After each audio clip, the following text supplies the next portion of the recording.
అండి. ఉప్మా అంటే ఇష్టం లేని వాళ్ళు ఇష్టపడి తినే విధంగా ఈరోజు ఉప్మా రెసిపీనైతే మీకు చూపిస్తున్నానండి.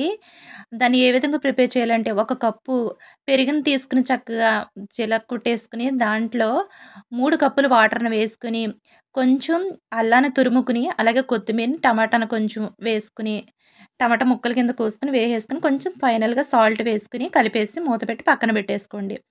ముందుగా అయితే గనక ఒక కళాయి పెట్టేసుకొని, దాంట్లో 2 టేబుల్ స్పూన్‌ల వరకు ఆయిలయితే వేసేసుకొని, దాంట్లో జీడిపప్పు, అలాగే పల్లీలండి, వేరుశనగ గుళ్ళు కూడా ఉంటే గనక వేసుకొని చక్కగా దోరగా వేయించి పక్కకు తీసేసుకోండి.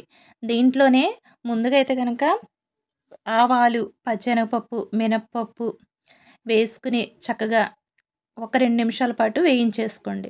వేయించేసుకున్న తర్వాత దీంట్లోనే పచ్చిమిరగాయలు ఒక 2 చీలుకని వేసుకొని, అలాగే ఉల్లిపాయ కూడా ఒకటిది ఈ విధంగా తురుముకొని వేసుకొని, కొంచెం కరివేపాకు వేసేసుకొని, అలాగే టమాటాను దీంట్లో వేసేసుకొని, ఇవన్నీ ఒక్క 3 నిమిషాల పాటు వేయించుకున్న తర్వాత, దీంట్లో ఒక కప్పు బొంబాయి రవ్వండి, ఉప్మా రవ్వను వేసి, కొంచెం పసుపును కూడా వేసేసి, దీన్నైతే గనక ఒక 3, 4 నిమిషాలు చక్కగా ఇలాగా వేయించేసుకోవాలి. వేయించుకున్న తర్వాత చక్కగా కలరయితే మారుతా ఉంటది కదా!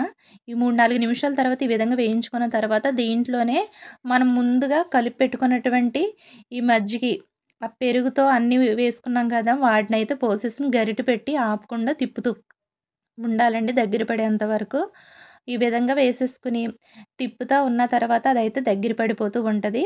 ఇలా దగ్గర పడిపోతూ ఉన్నప్పుడు ఒక 10 మినిట్స్ పడద్దండి ఈ విధంగా అవ్వడానికి. ఇది అయిపోయిన తర్వాత దీంట్లో ఆ పల్లీలని వేసేసుకొని, తర్వాత ఫైనల్‌గా నెయ్యిని కూడా వేసేసుకొని, వేడి వేడిగా తింటే టేస్ట్ అనేది చాలా బావుంటదండి. ఒక్కసారి ఈ విధంగా ట్రై చేయండి. ఉప్మా ఇష్టపడిన వాళ్ళు కూడా చాలా ఇష్టంగా తింటారు. అంత బావుంటది. ఇలాంటి రెసిపీస్ కనుక మీకు కావాలంటే దయచేసి లైక్ చేయండి, షేర్ చేయండి, సబ్స్క్రైబ్ చేయండి. పక్కన ఉన్నటువంటి బెల్ ఐకాన్ క్లిక్ చేయండి. Thank you. Thank you for watching.